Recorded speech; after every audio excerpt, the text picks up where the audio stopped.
Hello, I'm Dr. Andrea Dawson. I'm the violin and viola professor at MTSU. Today I would like to help you prepare for your 11th and 12th grade Violin MidState audition. We will be looking at practice strategies for the excerpt from Road Concerto No. 7. Remember, success is all about practicing correctly. Let's look at some ways to get you on track to play your best audition. The three main points I want us to take note of in this video are to focus on tempo and make sure that we're selecting a tempo that works for us and that we're practicing with our metronome. We want one consistent tempo all the way through. You can start by practicing at half tempo before we work up to our main tempo. The second point is intonation, that we want to tune our instruments very carefully to start with, and then work on all kinds of strategies for making sure that all of the notes are really nicely in tune.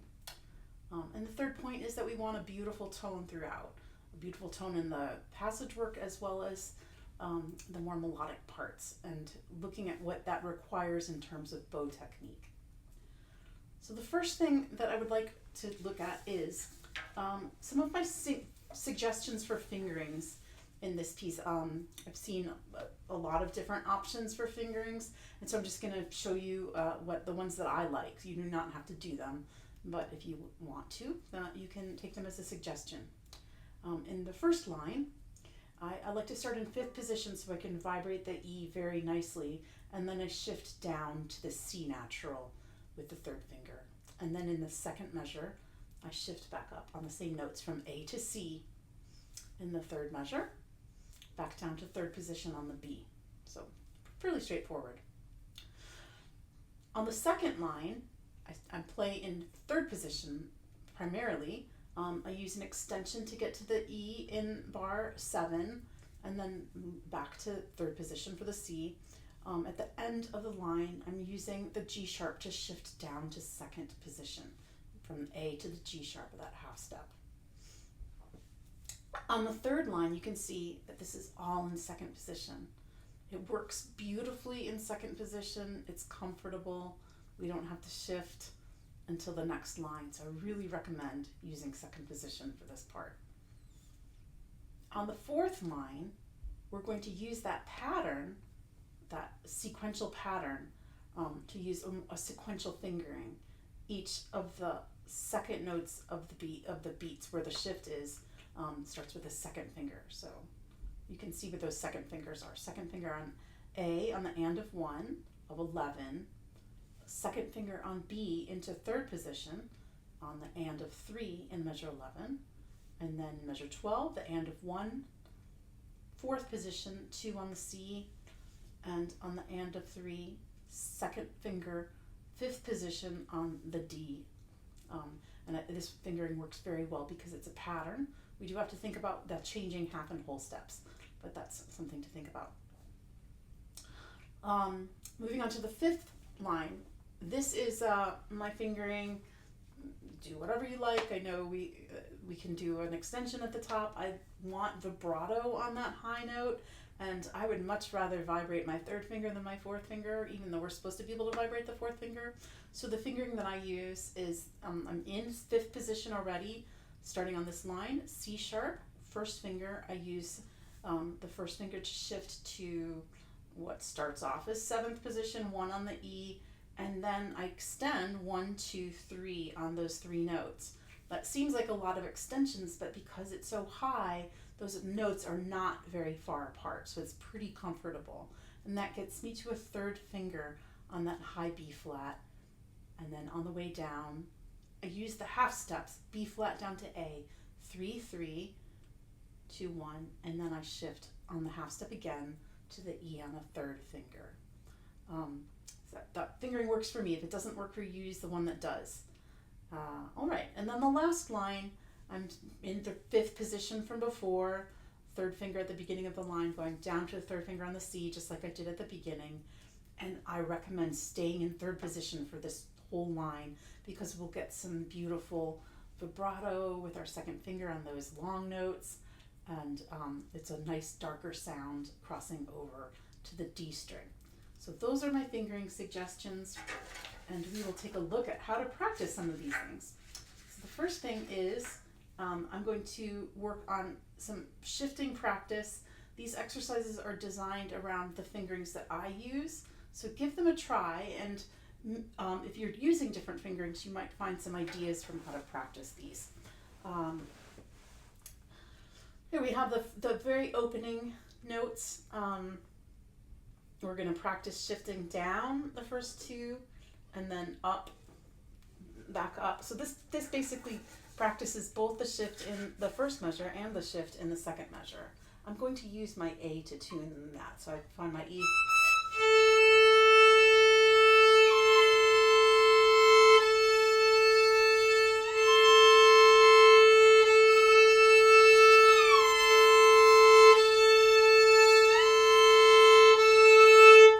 Essentially turns into an A minor arpeggio, which is what we have at the opening anyway. So tuning those notes up and down with those shifts, I think, will be beneficial.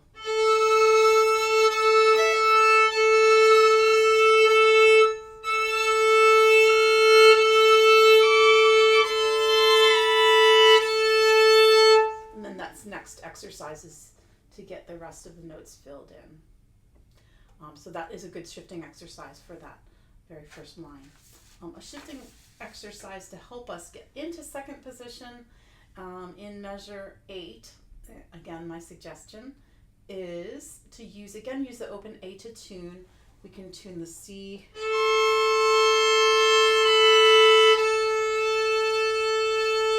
C in tune with A in tune with A, half step down to G sharp,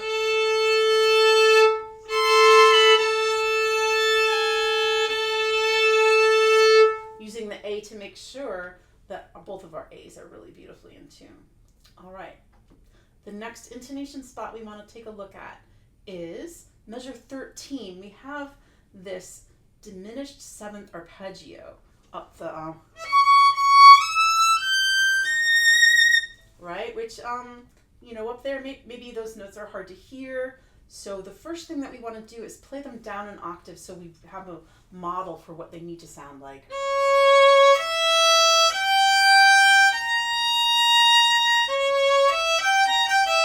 All minor thirds and 2 tritones, which is what makes our ears kind of fight them a little bit if we're not used to that. If you practice all of your arpeggios, including your diminished seventh and dominant seventh chords, then you're ahead on that part. But then we can go ahead and look at the notes.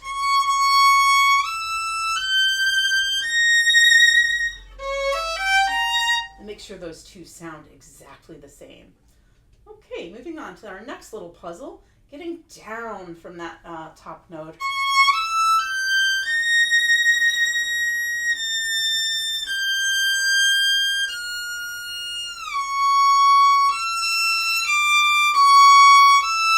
And that little shift there from the F down to the C sharp can be a little tricky because it's a diminished fourth. So we're going to practice that pattern down the octave to get it in our ear.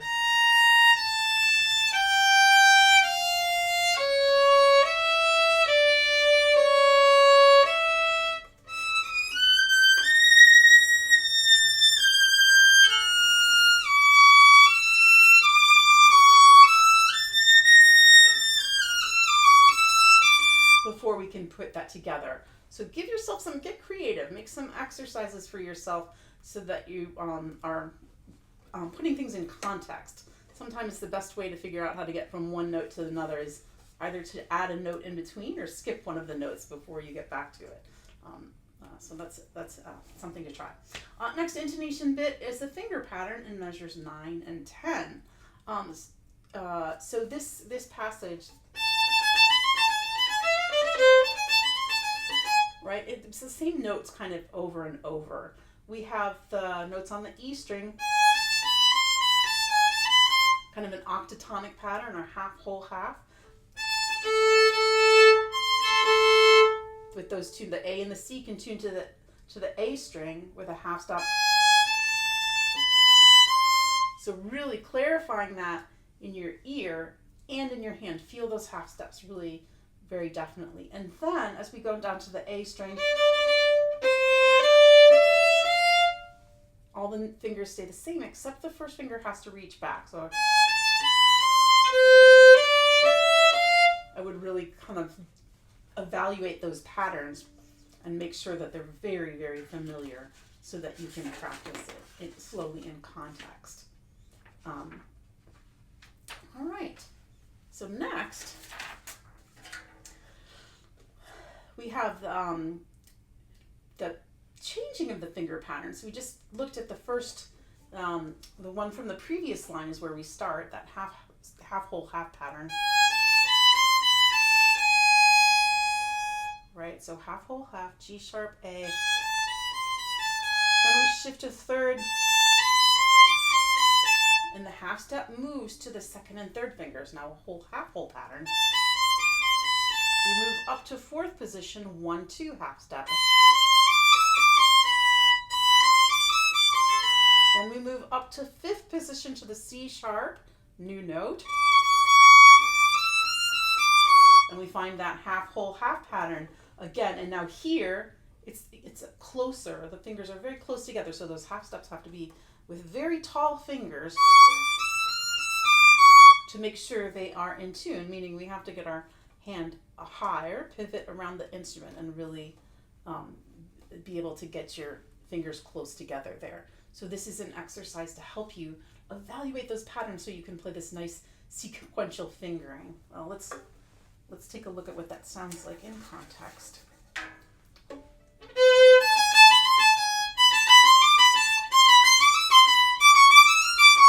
And so then my fingers feel like they feel more confident because we're using the same fingering. I just have to make sure I clarify where the half steps are.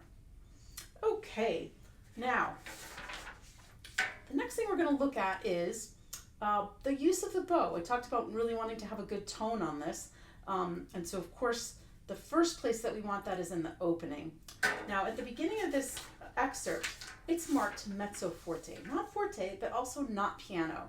Now to me, mezzo forte means really rich and warm sounding, not like not loud, right? So make sure that mezzo forte has a good warm sound, not forced like forte, but not small like piano. So we are going to look at using all of the bow here, staying in the middle of the string, dividing the bow really carefully so that we have an even tone. And so for that, we want to do what I call kind of wah-wahs. We're going to break the bows into the eighth note pieces. Even bow distribution on the first measure and slightly uneven on the second measure. Slower first and then faster. So for this purpose, I'm going to get out my metronome and we're going to do it at 100 for the eighth note. I'm going to start at half tempo because that helps you really focus on my bow division. It looks like this.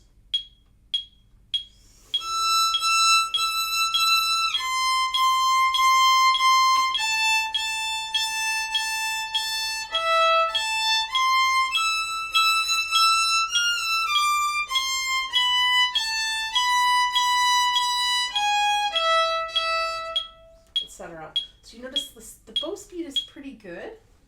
I'm almost even on every bar, except for the second bar is slightly slower for the down bow and adjusting. And so this exercise will help you kind of feel that. Try to use all of the bow when you do that. Divide evenly. Do it a few times so that you can evaluate where each quarter of the bow is or each third or fifth, etc. Then I'm going to do that at full tempo and see how that feels.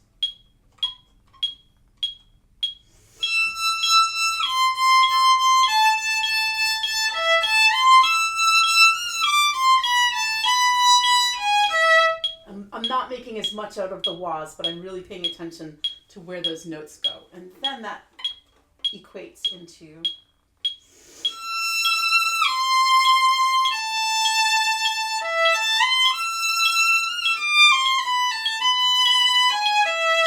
because I want to use my whole bow there because it should sound like the most beautiful singing sound. If we only use half the bow, it will feel like you're singing happy birthday to someone, but only with half of a breath of air. Not as sincere or beautiful. We're going to do a similar exercise on the next line. In this case, the bowings are much less equal. The third bar is equal up and down, but the rest of them are different. So again, with a half tempo, very slow on the first down bow and a little bit more weight, and fast and light on the up bow.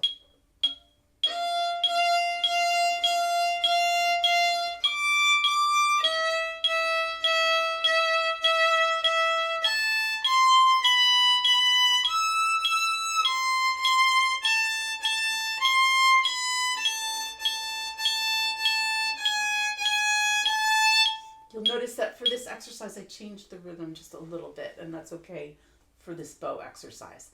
Now, what I didn't mention is to get to the middle of the bow for measure 9, which is where we want to be, not at the frog. That would be unpleasant. We need to do a little bow planning. So I'm using all of the bow in measure, what measure is that? Sorry, measure 11. And I'm using, no, measure 5. So sorry about measure 5, I'm using all the bow. Measure 6, I am using all the bow. The first 2 notes of measure 7, I'm using all the bow. But on the 3rd and 4th beat, I want to get only back to about the middle, because in measure 8, I need to get to the tip so that I can save my bow on the up bow of those 3 beats of up bow, A and G sharp, so that when I get to the fast passage, I'm not too low in the bow. So let's look at that one more time.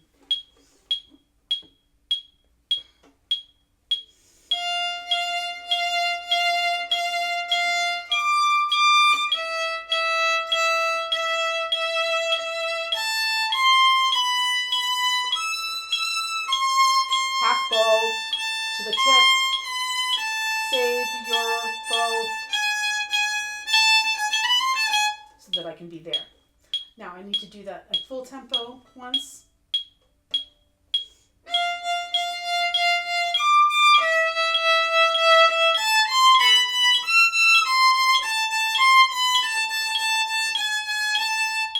And putting that in context of the actual excerpt.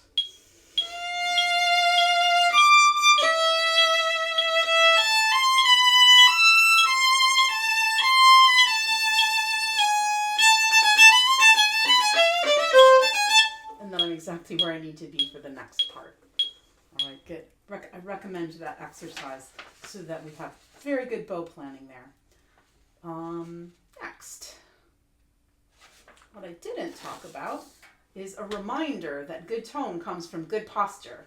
So we want to remember our parallel, strings parallel to the ground, and perpendicular, bow perpendicular, whoops, there we go, to the string. That 90-degree angle right here is the key to good tone. And of course, it feels like one thing when we're in the middle of the bow. For the tip, we have to reach out. For the frog, we have to push the other way. And using a mirror is a very good idea for evaluating that on your slow parts or open strings or scales, all of that.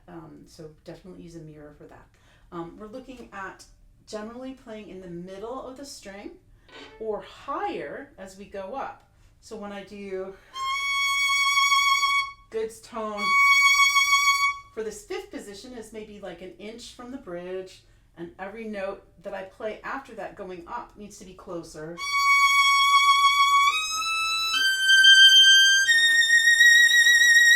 So that top note is very, very close to the bridge to get a full tone as the climax of our excerpt. So really work on getting closer to the bridge there.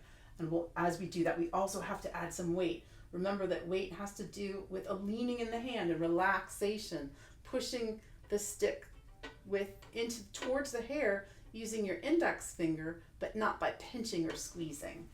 So work on that in your scales as well. Good. So one of the tricky parts about this excerpt is this fun and cute, but also awkward bowing that we have in measure 9 and 10. And so I am actually through into 11. So we're going to practice this on an open string. Actually, we're going to practice on the correct open strings. So it looks like this. I'm going to do it half tempo first, just so you can see what that looks like.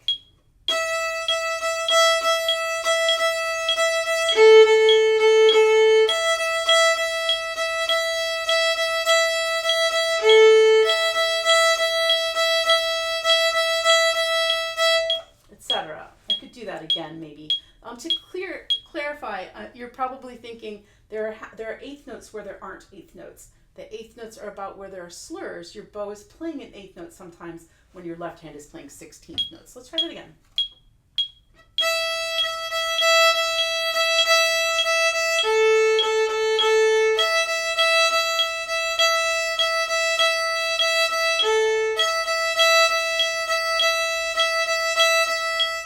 Okay, once you get the hang of that, then do it up to tempo.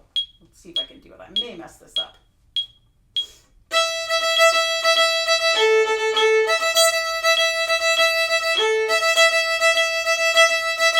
Okay, I promise you practicing the bow in this passage will make it much easier, because we're sitting there thinking like, why am I getting so twisted in this?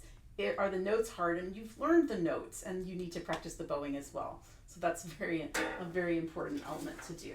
All right. Now, the next thing is like measures 9 through 12 really are like the tricky passage work in this. And, you know, there's all kinds of like dotted rhythms we can practice and everything, and that's a good idea. But I think that one of the things we want to do is just work from slow to fast. So we're gonna look at what it looks like to do quarter tempo, half tempo, full tempo. You should do it for all 4 measures. I'm gonna do it just on measure 9.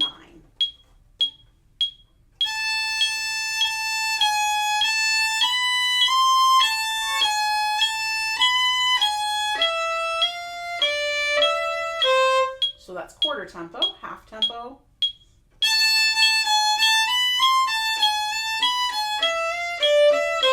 and full tempo. Ready, and.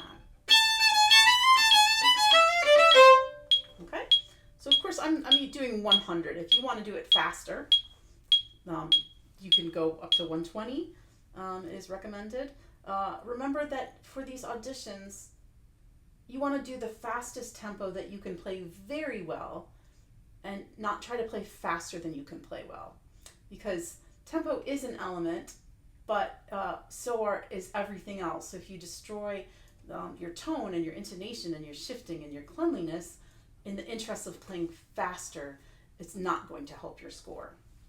All right, very important that I'd like to tell everybody is to remind you to practice starting, because the false start is something that can really throw us off in an audition.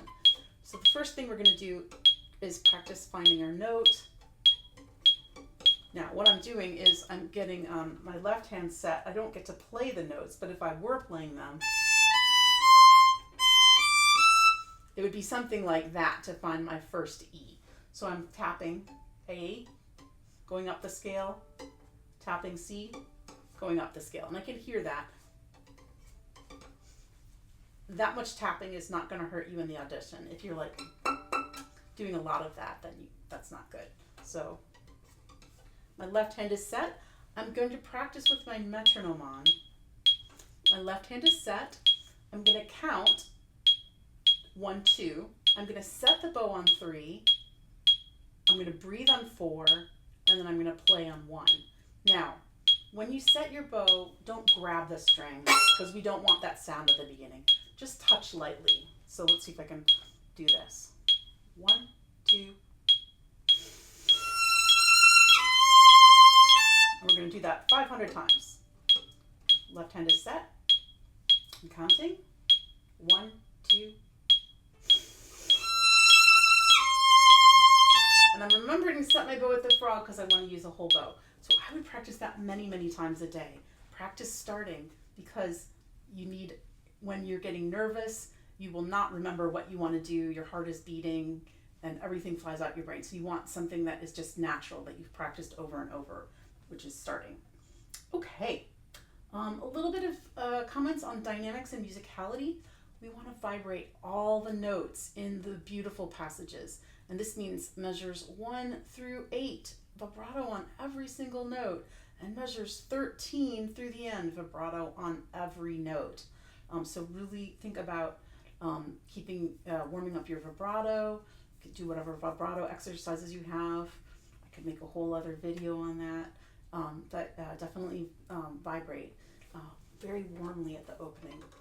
And that means don't press too hard. right?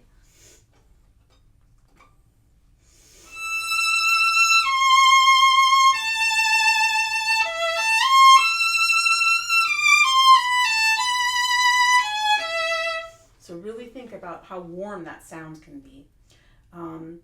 Mezzo forte, as I said before, it's big and warm. It's not too soft. Singing sound.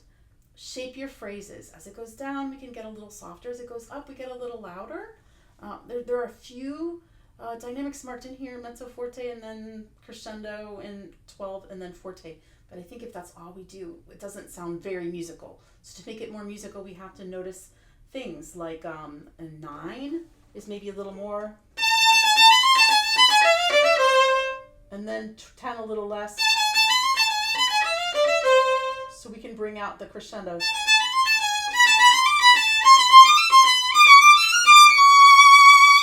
Sorry. And then we can make that glorious crescendo into the top note. The end of the excerpt does go down, but I wouldn't think of that as too much of a decrescendo because we want to end with a really beautiful sound.